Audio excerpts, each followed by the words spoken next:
안녕하세요. 역사탐구가 홍법 박익순과 함께 떠나는 주말 역사산책 시간입니다.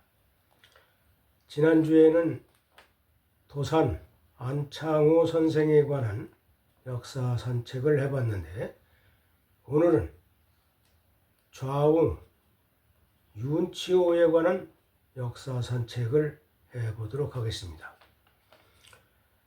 좌웅 윤치호는 1865년에 충청남도 아산시 둔포면 신앙리, 속칭 새마을이라는 곳에서 당시에 무관으로 군부 협판까지 지낸 윤웅렬의 장남으로 출생을 했어요.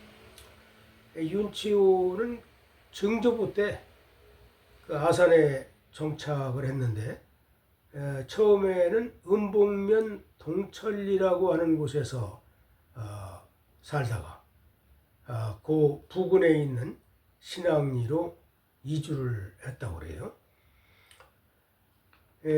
5살 때에 장선생이라고 하는 분의 휘하에서 한학 공부를 하다가 고종 10년 1873년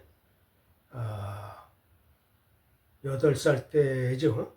이때 종로구 인사동으로 이주를 했어.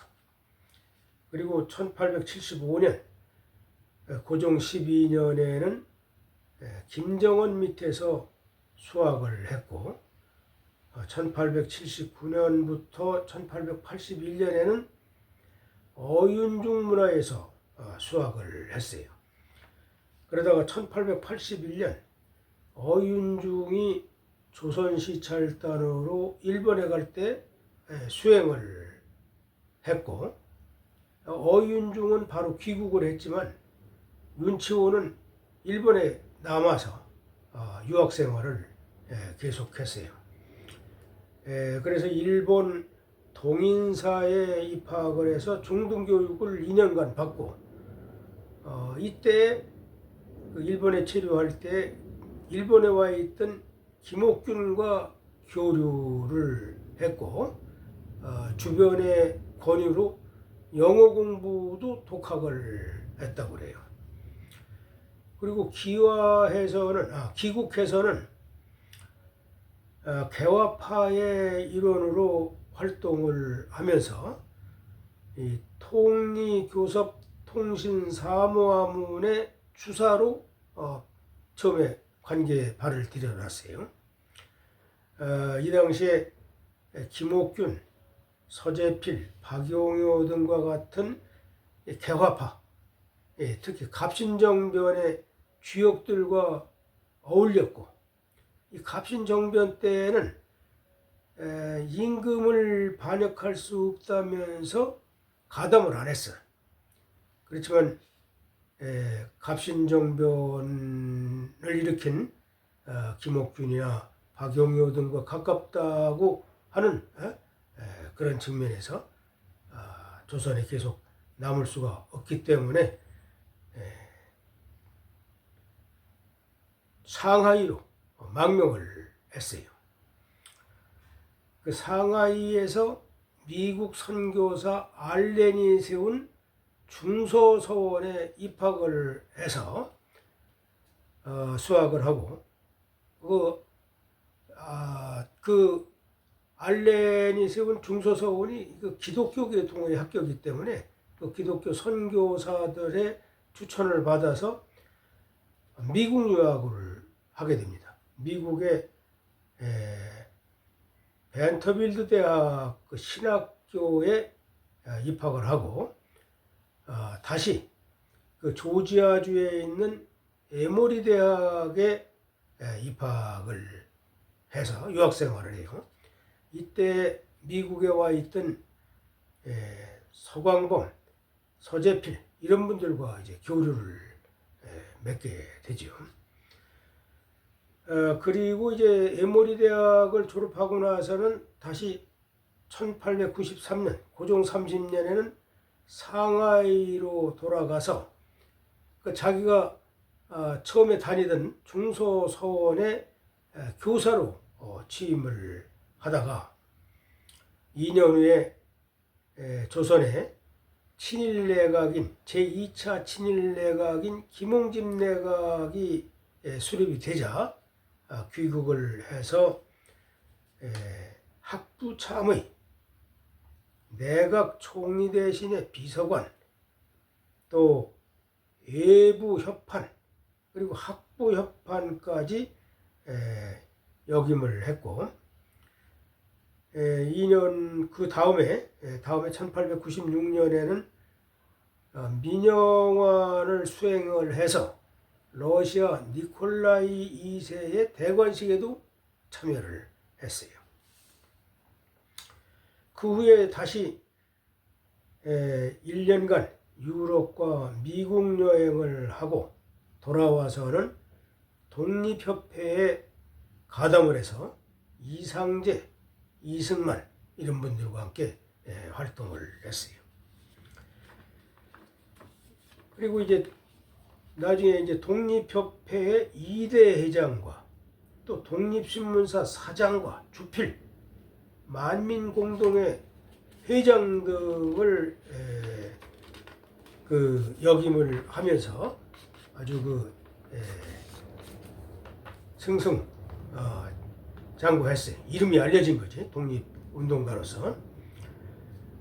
그 이후에 천안군수, 무안감리, 예부협판 등을 역임을 했고, 특히 장지연과 함께 대한자강회를 조직해서 회장도 역임을 했어요. 윤치호의 사상은 일제 치하에서 힘이 있는 일본에 대항을 하기보다는 우리 민족 스스로 강해져야 된다, 자강해야 된다. 이래서 학교를 세우고 또 실력을 쌓고 이렇게 해서 결국 일본에 대항을 해야 된다, 이런 생각을 가지고 있던 사람이죠. 그래서 이제 1905년부터는 개성에 한영서원을 세워서 교장 노릇을 하고, 또 동시에 평양에도 대성학교가 세워졌는데 거기서 교장 활동을 하고, 또 고향인 아산 음봉에는 보통학교를 세우고, 또 송도에도 고등보통학교를 세우고, 이화여자전문대학교, 또 세브란스 의학전문학교를 세우는 데도 재정 지원을 했어요. 그리고 1910년 한일합방이 될 당시에는 조선기독교연합회를 창설해서 활동을 했어요. 이 윤치호는 아주 기독교적인 쪽으로 성장을 하고 활동을 한 분이에요. 1911년 한일합방 다음에는 신민회에 참여를 해서 백오인 사건의 주모자로 체포가 돼서 3년간 수감 생활을 하게 됐어요. 그러나 이렇게 일제와 대항을 했지만은 자강론을 주장을 했기 때문에 3.1운동 당시에 독립운동에 부정적인 표현을 했어요. 아주 대놓고. 독립운동보다는 자강론을 핀 거야. 일제의 힘 있는 일본에 대항해서 독립운동을 한다는 것은 실현성이 없다. 독립운동의 무용론을 주장한 사람이지.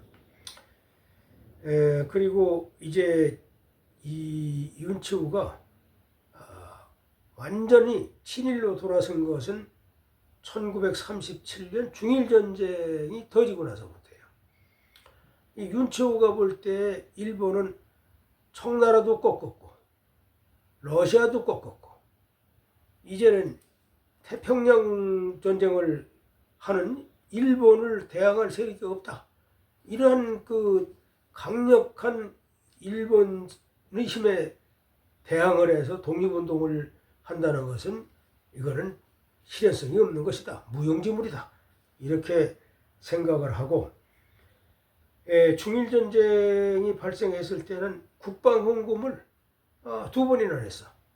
4,000원 또 5,000원 이렇게 그 일본이 비행기를 사고 막 그 군수품을 조달하고 할 때 이런 국방 헌금을 이렇게 막대한 헌금을 냈단 말이지.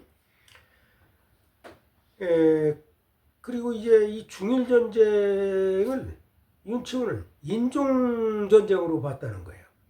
윤치호가 미국에 생활을 할 때 이 백인들이 흑인을 멸시하는 것을 보고, 또 백인이 이 황인종을 멸시하는 것을 보고, 이 거기에 대한 그 반항심이 생겼어. 그래 일본이 이 미국과 전쟁을 할 때 일본이 이기기를 원했던 그런 사람이고, 그러나 러시아하고는 아주 적대감적인 생각을 가지고 있었던 사람인데, 이 1940년대에 들어와서는 이 창씨개명을 하는데 앞장을 서고, 또 일본이 주장한 내선일체의 그 사상에 아주 적극적으로 동조를 했어.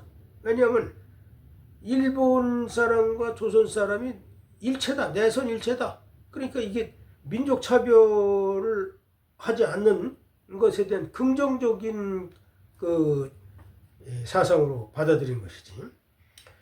그래서 그 다음에 1942년에는 이 조선인의 그 징병제를 실시할 때 아주 적극 참여를 해서 기념식의 강연도 연사로 강연도 하고, 이 조선인의 그 지원병 징병제 참여를 독려를 한 사람이에요. 1945년 이제 해방이 되기 전에는 일본 제국 의회에 그 귀족원의 그 임명제 직선의원으로 임명이 되기까지 했죠. 이렇게 중일전쟁 이후에는 국방헌금을 내고 창씨개명을 하고, 또 지원병 모집을 하는데 독려를 하고 말이지. 이런 또 일본 귀족 의원회 그 귀족원의 직선 의원이 되기까지 아주 친일 행각을 앞서서 했던 그런 분으로 낙인이 돼 있어요.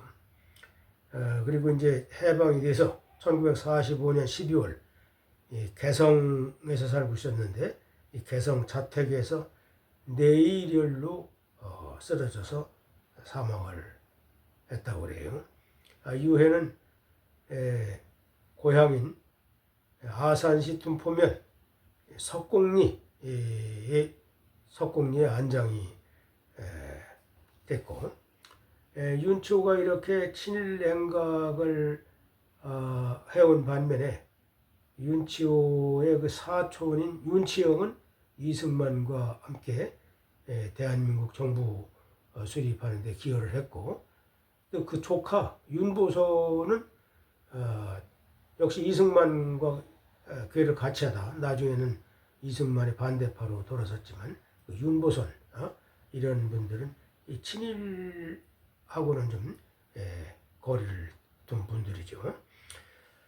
이렇게 윤치호에 대해서 역사 산책을 해봤는데, 2009년에는 대한민국 정부에서 친일 반민족 행위자로 아예 그 사전에 등재를 했어요.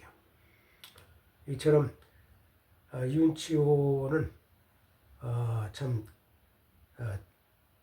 우리 조선 사람들의 자강을 위해서 학교도 세우고 문무신 활동을 했지만은 중일전쟁 이후로 씻을 수 없는 그런 친일 행각을 해온 분이라는 사실을 알 수가 있네요. 다음 주에는 이상재 선생에 관한 역사 산책을 이어서 하기로 하고, 여기서 마치겠습니다.